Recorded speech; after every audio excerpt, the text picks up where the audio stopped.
ಓಂ ಶಾಂತಿ. ಇಂದಿನ ದಿನಾಂಕ 14/5/2022. ಮಧುರ ಮಕ್ಕಳೇ, ಶರೀರ ನಿರ್ವಹಣಾರ್ಥವಾಗಿ ಬಲೆ ಕರ್ಮ ಮಾಡಿ, ಆದರೆ ಕೊನೆ ಪಕ್ಷ 8 ಗಂಟೆ ತಂದೆಯನ್ನು ನೆನಪು ಮಾಡಿ ಇಡೀ ವಿಶ್ವಕ್ಕೆ ಶಾಂತಿಯ ದಾನ ಕೊಡಿ. ಅನ್ಯರನ್ನು ತಮ್ಮ ಸಮಾನ ಮಾಡಿಕೊಳ್ಳುವಂತಹ ಸೇವೆ ಮಾಡಬೇಕು. ಪ್ರಶ್ನೆ: ಸೂರ್ಯವಂಶಿ ಮನೆತನದಲ್ಲಿ ಶ್ರೇಷ್ಠ ಪದವಿಯನ್ನು ಪಡೆಯುವ ಪುರುಷಾರ್ಥ ಏನಾಗಿದೆ?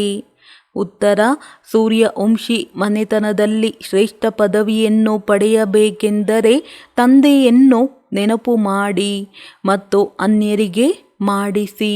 ಎಷ್ಟೆಷ್ಟು ಸ್ವದರ್ಶನ ಚಕ್ರಧಾರಿಗಳಾಗುತ್ತೀರಿ ಮತ್ತು ಅನ್ಯರನ್ನು ಮಾಡಿಸುತ್ತೀರಿ, ಅಷ್ಟು ಶ್ರೇಷ್ಠ ಪದವಿಯನ್ನು ಪಡೆಯುತ್ತೀರಿ. ಎರಡನೆಯದು, ಪುರುಷಾರ್ಥ ಮಾಡಿ ಗೌರವಪೂರ್ಣವಾಗಿ ಉತ್ತೀರ್ಣರಾಗಿ. ಶಿಕ್ಷೆಯನ್ನು ಭೋಗಿಸುವಂತಹ ಯಾವುದೇ ಕರ್ಮವಾಗಬಾರದು. ಶಿಕ್ಷೆ ಭೋಗಿಸುವವರ ಪದವಿ ಭ್ರಷ್ಟವಾಗಿ ಬಿಡುತ್ತದೆ.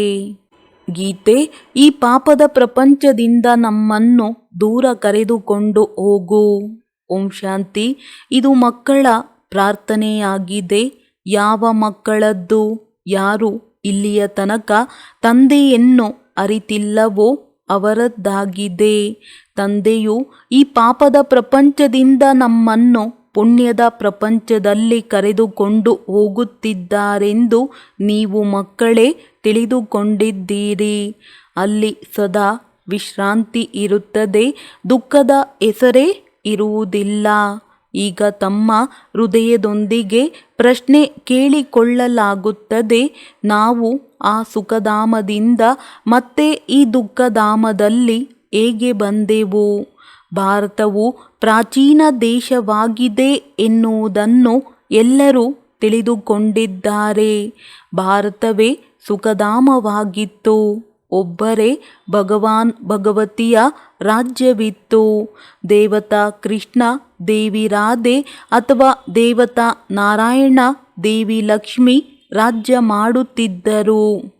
ಈಗ ಮತ್ತೆ ಭಾರತವಾಸಿಗಳೇ ತಮ್ಮನ್ನು ಪತಿತ ಭ್ರಷ್ಟಾಚಾರಿ ಎಂದು ಏಕೆ ಹೇಳುತ್ತಾರೆನ್ನುವುದನ್ನು ಎಲ್ಲರೂ ತಿಳಿದುಕೊಂಡಿದ್ದಾರೆ. ಇದನ್ನು ತಿಳಿದುಕೊಂಡಿದ್ದಾರೆ: ಭಾರತವು ಚಿನ್ನದ ಪಕ್ಷಿಯಾಗಿತ್ತು. ಪಾರಸನಾಥ, ಪಾರಸನಾಥಿನಿಯ ರಾಜ್ಯವಿತ್ತು. ನಂತರ ಈ ಭ್ರಷ್ಟಾಚಾರಿ ಅವಸ್ಥೆಯನ್ನು ಹೇಗೆ ಪಡೆದರು?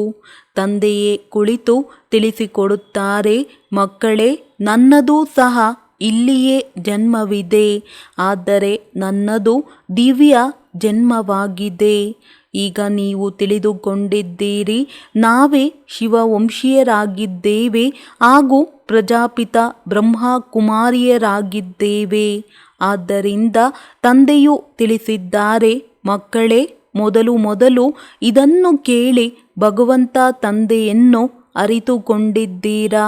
ಅದಕ್ಕೆ ಅವರು ತಂದೆಯಾಗಿದ್ದಾರೆ ಎಂದು ಹೇಳುತ್ತಾರೆ. ಅವರು ತಂದೆಯಾಗಿದ್ದಾರೆಂದ ಮೇಲೆ ನಂತರ ಸಂಬಂಧವೇನು ಕೇಳುವುದು?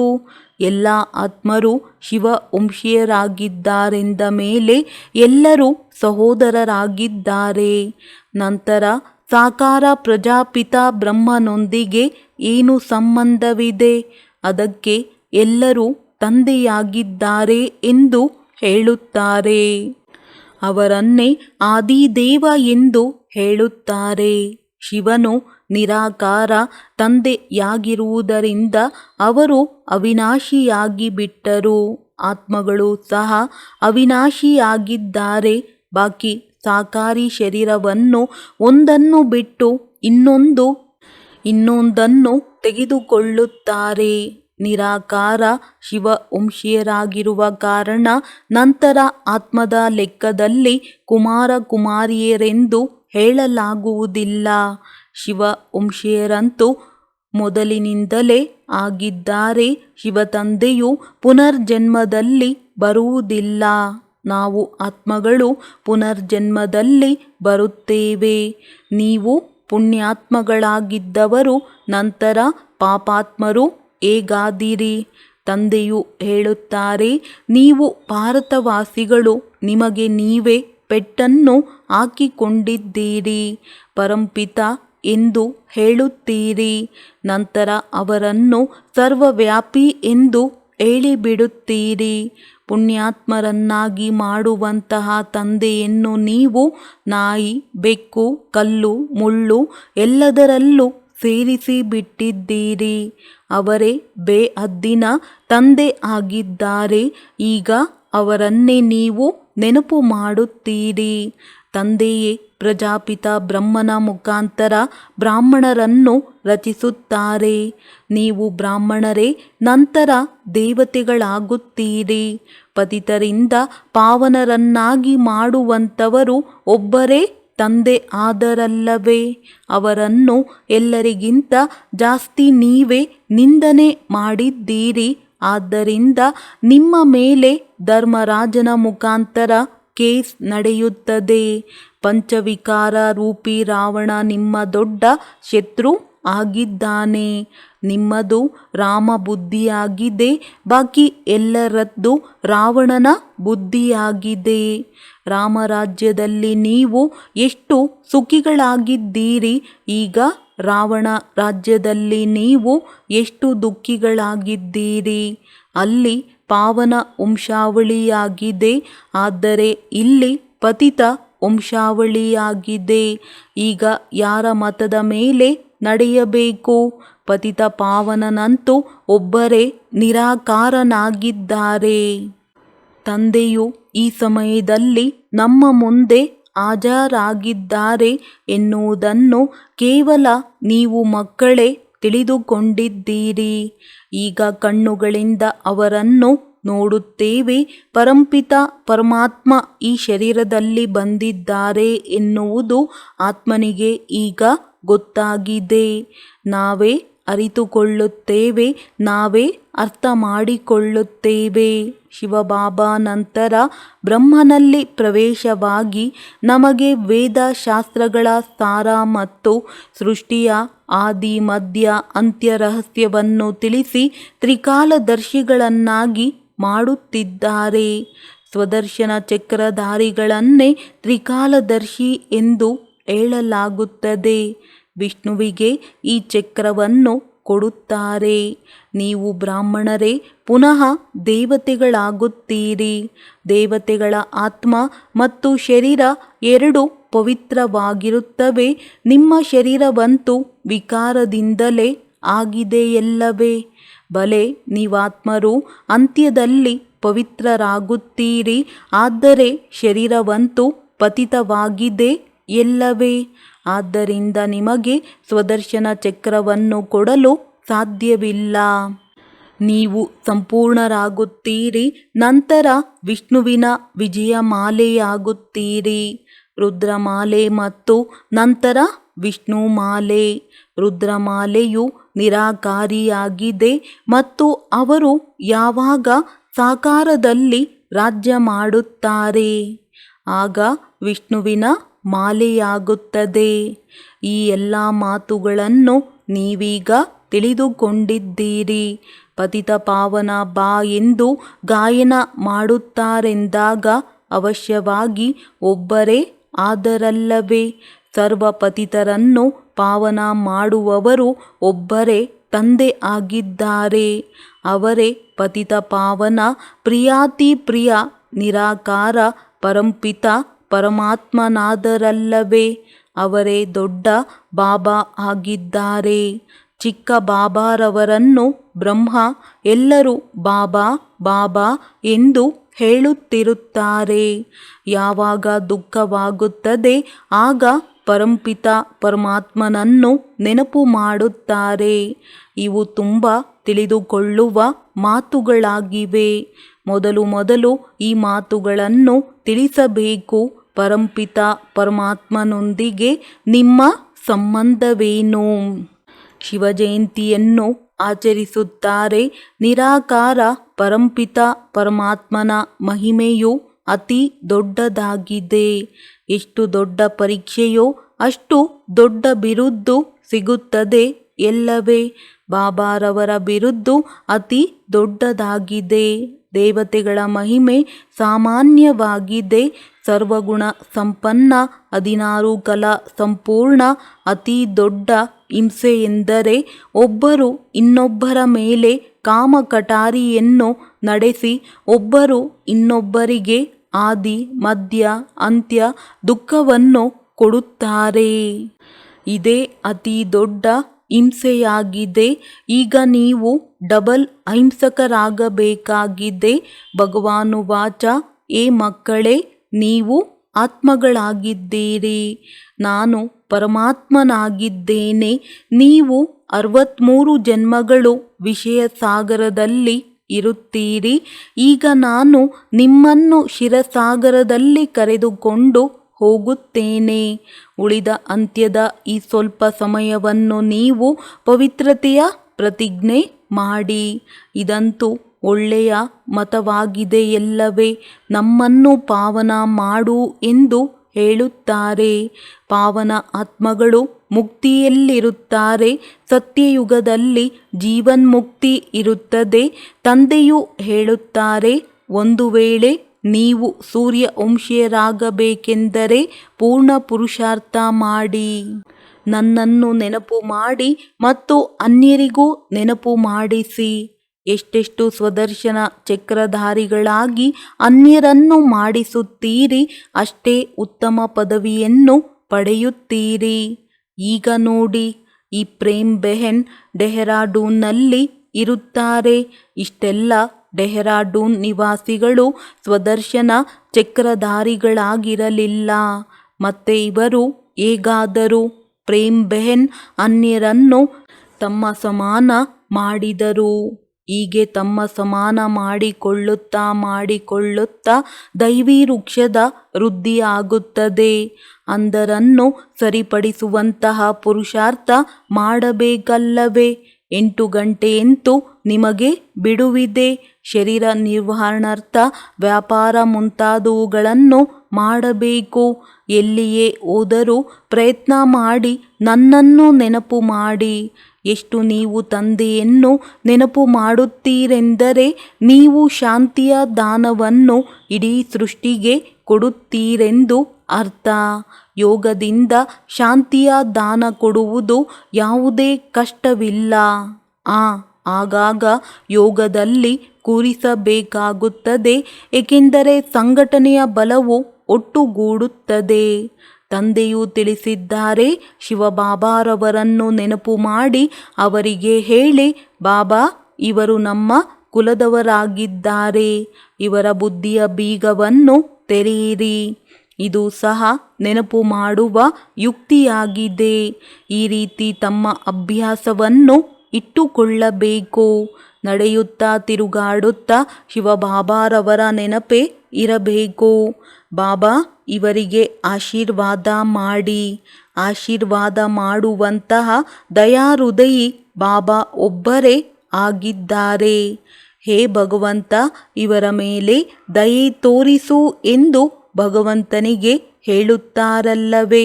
ಅವರೇ ಕರುಣಾಸಾಗರ, ಜ್ಞಾನಸಾಗರ, ಆನಂದ ಸಾಗರ ಆಗಿದ್ದಾರೆ. ಪವಿತ್ರತೆಯಲ್ಲಿಯೂ ಸಾಗರ ಆಗಿದ್ದಾರೆ. ಪ್ರೀತಿಯಲ್ಲಿಯೂ ಸಾಗರ ಆಗಿದ್ದಾರೆ. ಆದ್ದರಿಂದ ಬ್ರಾಹ್ಮಣ ಕುಲಭೂಷಣರಲ್ಲಿಯೂ ಸಹ ಪರಸ್ಪರ ಎಷ್ಟು ಪ್ರೀತಿ ಇರಬೇಕು. ಯಾರಿಗೂ ದುಃಖವನ್ನು ಕೊಡಬಾರದಾಗಿದೆ. ಸತ್ಯಯುಗದಲ್ಲಿ ಪ್ರಾಣಿಗಳೂ ಸಹ ಯಾರಿಗೂ ದುಃಖವನ್ನು ಕೊಡುವುದಿಲ್ಲ.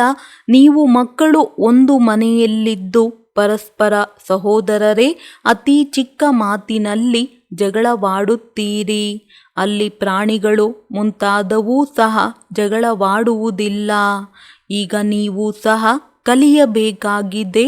ಕಲಿಯುವುದಿಲ್ಲವೆಂದರೆ ತಂದೆಯು ಹೇಳುತ್ತಾರೆ, ನೀವು ತುಂಬ ಶಿಕ್ಷೆಗಳನ್ನು ಅನುಭವಿಸುತ್ತೀರಿ. ಪದವಿಯೂ ಸಹ ಭ್ರಷ್ಟ ಆಗುವುದು. ನಾವು ಶಿಕ್ಷೆಗೆ ಯೋಗ್ಯರು ಏಕಾಗಬೇಕು. ಗೌರವ ಪೂರ್ಣರಾಗಿ ಉತ್ತೀರ್ಣರಾಗಬೇಕಲ್ಲವೇ. ಮುಂದೆ ನಡೆಯುತ್ತಾ ಹೋದಂತೆ ತಂದೆಯು ಎಲ್ಲ ಸಾಕ್ಷಾತ್ಕಾರಗಳನ್ನು ಮಾಡಿಸುತ್ತಿರುತ್ತಾರೆ. ಈಗ ಸ್ವಲ್ಪವೇ ಸಮಯವಿದೆ, ಆದ್ದರಿಂದ ಬೇಗ ಪುರುಷಾರ್ಥ ಮಾಡಿ.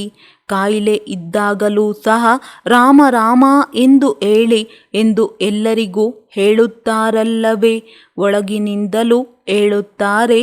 ಅಂತ್ಯದಲ್ಲಿಯೂ ಸಹ ಕೆಲವರು ತುಂಬ ಮುಂದೆ ಹೋಗುತ್ತಾರೆ, ಪರಿಶ್ರಮ ಪಟ್ಟು ಮುಂದೆ ಹೋಗಿಬಿಡುತ್ತಾರೆ. ನೀವು ತುಂಬ ಅದ್ಭುತವನ್ನು ನೋಡುತ್ತಿರುತ್ತೀರಿ. ನಾಟಕದ ಅಂತ್ಯದಲ್ಲಿ ಅದ್ಭುತವಾದ ಪಾತ್ರವಿರುತ್ತದೆ ಎಲ್ಲವೇ? ಅಂತ್ಯದಲ್ಲಿಯೇ ವಾ ವಾ ಇರುತ್ತದೆ. ಅದೇ ಸಮಯದಲ್ಲಿ ನೀವು ತುಂಬ ಖುಷಿಯಲ್ಲಿ ಇರುತ್ತೀರಿ. ಯಾರಲ್ಲಿ ಜ್ಞಾನವಿರುವುದಿಲ್ಲ ಅವರಂತೂ ಅಲ್ಲಿಯೇ ಮೂರ್ಛಿತರಾಗಿ ಬಿಡುತ್ತಾರೆ. ಆಪರೇಷನ್ ಮುಂತಾದ ಸಮಯದಲ್ಲಿ ವೈದ್ಯರೆಲ್ಲರೂ ದುರ್ಬಲರನ್ನು ಸರಿ ಮಾಡಲು ಪ್ರಯತ್ನಿಸುತ್ತಾರೆ, ಆದರೆ ಸರಿಪಡಿಸಲಾಗುವುದಿಲ್ಲ. ಪಾರ್ಟಿಷನ್ನಲ್ಲಿ ಏನಾಯಿತೆಂದು ಎಲ್ಲರೂ ನೋಡಿದ್ದೀರಲ್ಲವೇ? ಇದಂತೂ ತುಂಬ ದುಃಖದಾಯಕ ಸಮಯವಾಗಿದೆ. ಇದನ್ನು ರಕ್ತಪಾತದ ಸಮಯವೆಂದು ಹೇಳಲಾಗುತ್ತದೆ. ಇದನ್ನು ನೋಡಲು ತುಂಬ ಧೈರ್ಯ ಬೇಕು. ನಿಮ್ಮದು 84 ಜನ್ಮಗಳ ಕಥೆಯಾಗಿದೆ. ನಾವು ದೇವಿ ದೇವತೆಗಳೇ ರಾಜ್ಯ ಮಾಡುತ್ತಿದ್ದೆವು. ನಂತರ ಮಾಯೆಯ ವಶರಾಗಿ ವಾಮ ಮಾರ್ಗದಲ್ಲಿ ಬಂದೆವು. ಮತ್ತೆ ಈಗ ದೇವತೆಗಳಾಗುತ್ತೇವೆ. ಇದನ್ನು ಸ್ಮರಣೆ ಮಾಡುತ್ತಿದ್ದರೂ ಸಹ ಜೀವನದ ದೋಣಿಯು ಪಾರಾಗುತ್ತದೆ. ಇದೇ ಸ್ವದರ್ಶನ ಚಕ್ರವಲ್ಲವೇ? ಒಳ್ಳೆಯದು. ಮಧುರಾತಿ ಮಧುರ ಅಗಲಿ ಹೋಗಿ ಮರಳಿ ಸಿಕ್ಕಿರುವಂಥ ಮಕ್ಕಳಿಗೆ ಮಾತಾಪಿತಾ ಬಾಪ್ ತಾದಾರವರ ನೆನಪು, ಪ್ರೀತಿ ಹಾಗೂ ಸುಪ್ರಭಾತ. ಆತ್ಮೀಯ ತಂದೆಯ ಆತ್ಮೀಯ ಮಕ್ಕಳಿಗೆ ನಮಸ್ತೆ. ಧಾರಣೆಗಾಗಿ ಮುಖ್ಯ ಸಾರ. ತಂದೆಯ ಸಮಾನ ಸರ್ವಗುಣಗಳಲ್ಲಿ ಪೂರ್ಣರಾಗಬೇಕಾಗಿದೆ. ಪರಸ್ಪರ ಬಹಳ ಪ್ರೀತಿಯಿಂದ ಇರಬೇಕಾಗಿದೆ ಎಂದು ಯಾರಿಗೂ ದುಃಖವನ್ನು ಕೊಡಬಾರದಾಗಿದೆ. ನಡೆಯುತ್ತಾ ತಿರುಗಾಡುತ್ತಾ ತಂದೆಯನ್ನು ನೆನಪು ಮಾಡುವ ಅಭ್ಯಾಸ ಮಾಡಬೇಕಾಗಿದೆ. ನೆನಪಿನಲ್ಲಿದ್ದು ಇಡೀ ವಿಶ್ವಕ್ಕೆ ಶಾಂತಿಯ ದಾನ ಕೊಡಬೇಕಾಗಿದೆ. ವರದಾನ: ಜ್ಞಾನದ ರಹಸ್ಯಗಳನ್ನು ಅರಿತು ಸದಾ ಅಚಲರಾಗಿರುವಂತಹ ನಿಶ್ಚಯ ಬುದ್ಧಿ ವಿಘ್ನ ವಿನಾಶಕ ಭವ. ವಿಘ್ನ ವಿನಾಶಕ ಸ್ಥಿತಿಯಲ್ಲಿ ಸ್ಥಿತರಾಗಿರುವುದರಿಂದ ಎಷ್ಟೇ ದೊಡ್ಡ ವಿಘ್ನವೂ ಆಟದಂತೆ ಅನುಭವವಾಗುವುದು. ಆಟವೆಂದು ತಿಳಿಯುವುದರಿಂದ ವಿಘ್ನಗಳಿಂದ ಎಂದಿಗೂ ಗಾಬರಿಯಾಗುವುದಿಲ್ಲ. ಆದರೆ ಖುಷಿಯಿಂದ ವಿಜಯಿಯಾಗುವಿರಿ ಹಾಗೂ ಡಬಲ್ ಲೈಟ್ ಆಗಿರುತ್ತೀರಿ. ಡ್ರಾಮಾದ ಜ್ಞಾನದ ಸ್ಮೃತಿಯಿಂದ ಪ್ರತಿಯೊಂದು ವಿಘ್ನವೂ ಹೊಸದೇನಲ್ಲವೆಂದು ಅನ್ನಿಸುವುದು.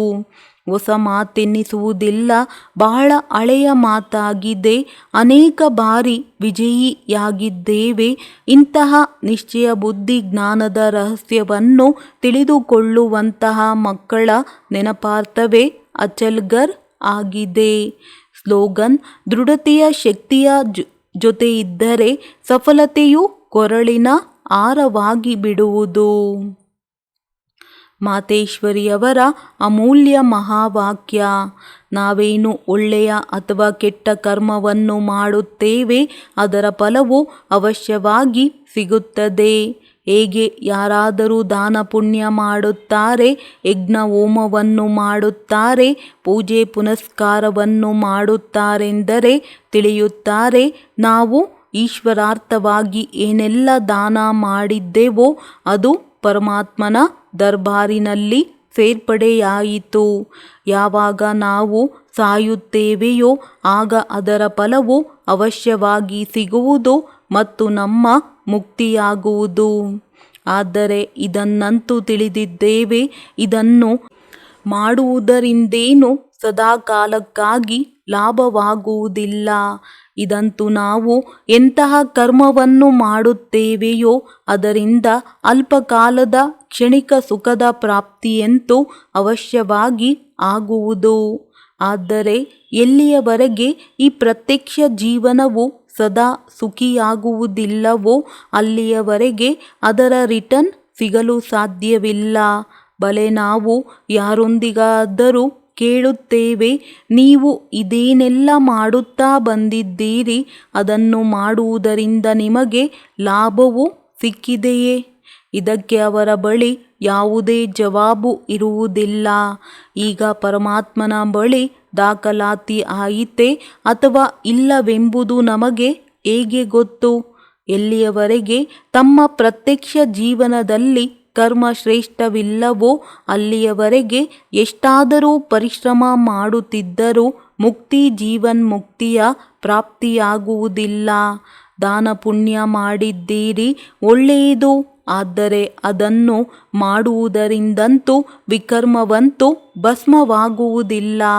ನಂತರ ಮುಕ್ತಿ ಜೀವನ್ಮುಕ್ತಿಯು ಹೇಗೆ ಪ್ರಾಪ್ತಿಯಾಗುವುದು? ಬಲೆ ಇಷ್ಟೊಂದು ಸಂತ ಮಹಾತ್ಮರಿದ್ದಾರೆ, ಎಲ್ಲಿಯವರೆಗೆ ಅವರುಗಳಿಗೆ ಕರ್ಮಗಳ ತಿಳುವಳಿಕೆ ಇಲ್ಲವೋ ಅಲ್ಲಿಯವರೆಗೆ ಆ ಕರ್ಮವು ಅಕರ್ಮವಾಗಲು ಸಾಧ್ಯವಿಲ್ಲ. ಅವರು ಮುಕ್ತಿ ಜೀವನ್ಮುಕ್ತಿಯನ್ನು ಪ್ರಾಪ್ತಿ ಮಾಡಿಕೊಳ್ಳಲು ಆಗುವುದಿಲ್ಲ. ಅವರಿಗೆ ಇದೂ ಸಹ ಗೊತ್ತಿಲ್ಲ ಸತ್ಯ ಧರ್ಮ ಏನಾಗಿದೆ ಮತ್ತು ಸತ್ಯ ಕರ್ಮವೇನಾಗಿದೆ. ಕೇವಲ ಮುಖದಿಂದ ರಾಮ ರಾಮ ಎಂದು ಹೇಳುವುದರಿಂದ ಮುಕ್ತಿ ಹೊಂದುವುದಿಲ್ಲ.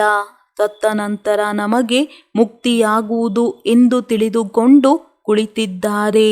ಅವರುಗಳಿಗೆ ಇದೂ ಸಹ ಗೊತ್ತಿಲ್ಲ ಮರಣದ ನಂತರ ಯಾವ ಲಾಭ ಸಿಗುವುದು. ಏನೂ ಇಲ್ಲ. ಉಳಿದದ್ದು ಮನುಷ್ಯ ತನ್ನ ಜೀವನದಲ್ಲಿ ಕೆಟ್ಟ ಕರ್ಮ ಬೇಕೋ ಒಳ್ಳೆಯ ಕರ್ಮವನ್ನು ಮಾಡುತ್ತಾರೆಯೋ ಅದನ್ನು ಇದೇ ಜೀವನದಲ್ಲಿ ಅನುಭವಿಸಬೇಕಾಗಿದೆ. ಈಗ ಇದೆಲ್ಲದರ ಸಂಪೂರ್ಣ ತಿಳುವಳಿಕೆಯನ್ನು ನಮಗೆ ಪರಮಾತ್ಮ ಶಿಕ್ಷಕನ ಮೂಲಕ ಸಿಗುತ್ತಿದೆ. ಹೇಗೆ ಶುದ್ಧ ಕರ್ಮವನ್ನು ಮಾಡುತ್ತಾ ತಮ್ಮ ಪ್ರತ್ಯಕ್ಷ ಜೀವನವನ್ನು ತಯಾರು ಮಾಡಿಕೊಳ್ಳಬೇಕಾಗಿದೆ. ಒಳ್ಳೆಯದು. ಓಂ ಶಾಂತಿ.